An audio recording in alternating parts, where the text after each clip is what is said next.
Hello, welcome to the ultimate tips and tricks video. This is going to be for people that are trying to be as efficient as possible. I'm going to try to save you both time as well as resources in this video. That's the entirety of my goal. If this sounds like something you appreciate, consider liking the video or subscribing if you would like to. That will help me out as well. With that being said, let's go ahead and get straight into the information. So the very first thing I'm going to say, and I'm not going to spend much time on this topic, is the most important thing you can possibly do is decide which heroes you're going to play. Yes, every single hero can be acquired free to play, including the new heroes that are coming to the game recently. If you didn't know, Magic, a new X-Men character, is coming to the game. You can see my previous video for more details on that. Now, as far as the heroes go, I have played every hero before I really decided who I wanted to main all the way. And yes, you can get every hero as free to play. So what I want to show you here is exactly how to do that.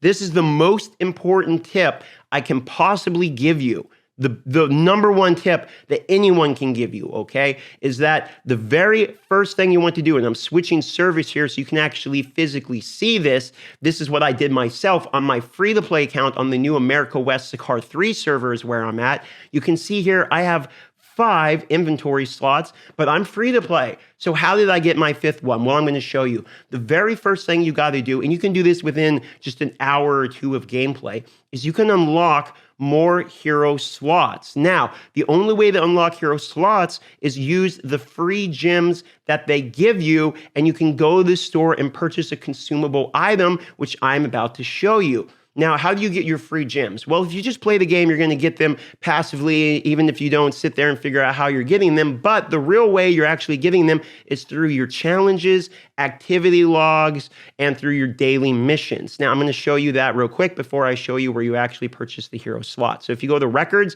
and you go to challenges, and you go to upgrade or battle, you're going to notice when you hit your next grade, I'm grade 3 currently, when I hit my next grade, in 11 more challenges, and these challenges aren't exactly hard. You can see here, when I hit this point, I'm going to get another 400 gems. Well, that's a very convenient amount of gems for me to get, especially this early into the game, because if we go to consumable, you can see hero slot expansion ticket.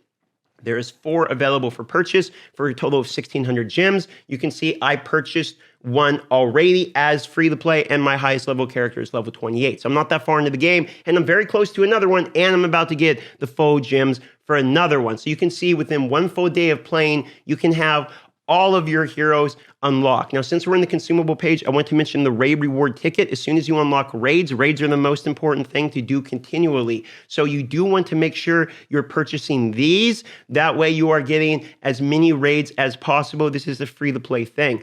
The other important thing you want to make sure you do is get into an alliance as soon as possible. You can see here I have started my own alliance named the Well Pod, and I will be keeping players who are active. And it doesn't matter if the alliance is the best one or not. What you need is to get into an alliance that is actively leveling, because if you look at the alliance shop here, you can purchase cores, which are very hard to get and very expensive, the 5-star ones anyway, and you can get regional costume materials if you need that. That way you can try to craft the regional gear, but more importantly, when the alliance hits higher level, you can buy specializations, potential reports, everything that you need in the game in order to get your hero fully maxed out. So this is another very important tip.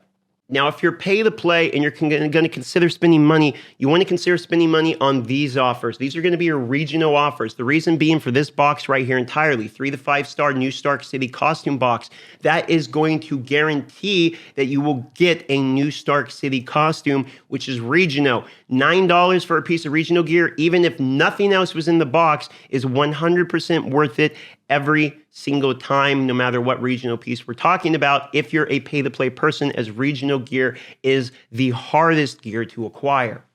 When leveling alternate characters, and yes, you will have to level alternate characters, because eventually you're going to be doing your main quest, and the main quest, the purple quest is your main quest, is going to ask you, get higher squad rank, meaning get squad rank 12 or 27 or whatever it may be to go to your next mission. You're going to scratch your head and say, well, how do I get squad rank if you're not going to let me do the missions? Well, what you have to do is you actually have to swap over to a different hero to continue to progress.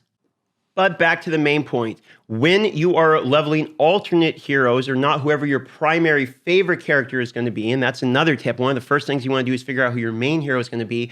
That way you don't waste resources because you actually can transfer stuff. But before I get too distracted, we'll get into that in a moment. Now, when you're leveling your alternate characters, you want to look through all the abilities, maybe look some builds online, look through all the alternate versions of skills and figure out which skill build you actually want to build. That way, when you're leveling your alternates, you're not leveling all of it and you're not just going down the list and leveling them when you have the gold. Because if you're free to play, getting gold is free. You can farm it overnight, but it's also difficult to get gold unless you're literally AFK farming every single night. It can be kind of annoying to get, and you can run out of gold, especially because you need it for literally everything in this game. So you want to make sure that you are choosing and leveling the correct skills when leveling alternates. Like for instance, I'm leveling my Doctor Strange because I have to get more squad rank, but I'm not leveling all his abilities because I need the gold in order to level them on my Spider-Man, who is my main hero, okay?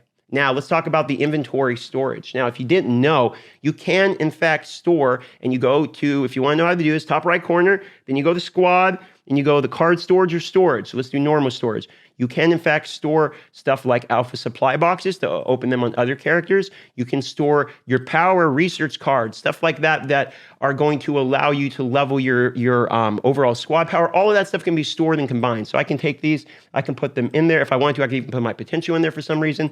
You can put all your crafting materials, potions, all of this stuff can go in there. So the reason I'm explaining this is so that you don't use the boxes. This is a potential report, right, that I got on Doctor Strange, but I want to open it on Spider-Man. That way I get potentials for Spider-Man. You see, if I had opened this on Doctor Strange, I get potentials for Doctor Strange, but Spider-Man is going to be my main, okay? So another tip is make sure you're utilizing your storage. For instance, in card storage, you can see here I only have one card equipped on Spider-Man because all of my cards are moved over to Doctor Strange so that he's as strong as possible because yes, cards and badges, and that's the next tip, cards and badges can be stored and moved from character to character.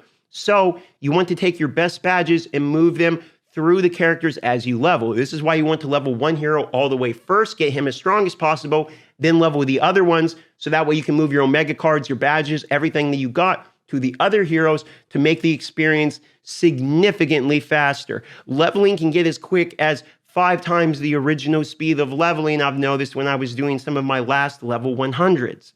When it comes to actually dismantling, you're pretty safe to dismantle any 1 and 2 star badges. I would keep 3, 4, and 5 star badges as long as they have 2 cores on them, 2 core slots, I should say, on them. And also, I would definitely keep any 6 star badges no matter what level they are.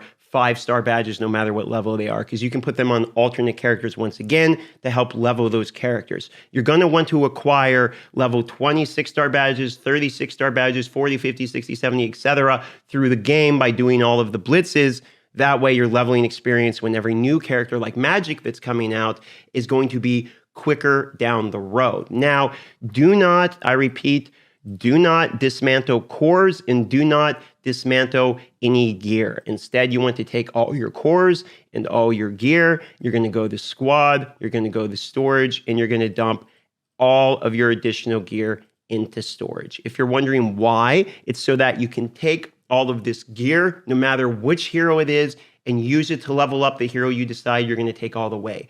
That is right. You can take your gear off of any character. This could be Storm gear. This could be Iron Man gear. I could put it onto my Spider-Man, go over here to where my costume augmenter is. And if you didn't know, I have a breakdown. It's called How to Get 6-Star Gear Fast. And it will walk you through all of the costume augmenter as well as nano fusions and a guide on that. So you can find that as well. And what this will allow you to do is take your bad items and turn them into good items. So if I'm saying, hey, I want to upgrade my helmet here, I like the Spider-Punk, let me go ahead and grab these pieces that I'm not as interested in, like these ones, for instance, for whatever reason, and crunch them in. This will become a 2-star, okay? So for that reason, you want to keep basically everything, and you're safe to dismantle 1 and 2-star badges.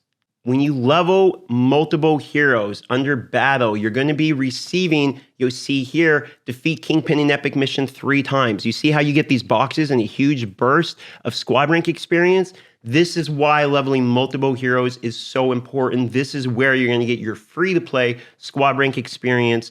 It was so good even prior that they nerfed it, and it's still really good, which is why you absolutely must, as the biggest tip I have for you, if you are free to play, or if you're even going to spend small amounts, save your gems to use for hero slots, especially save your gems for when they come out with new heroes, you need to purchase even more hero slots. I hope this information might have helped you either save resources, level faster, or just help inform you. And if it did, kindly consider rewarding me with a like or a subscription, as I will continue to provide content exactly like this every day with every notification you get. And if you want the notification for that, you can hit the bell. Thank you for your time, and I'll see you in my Discord.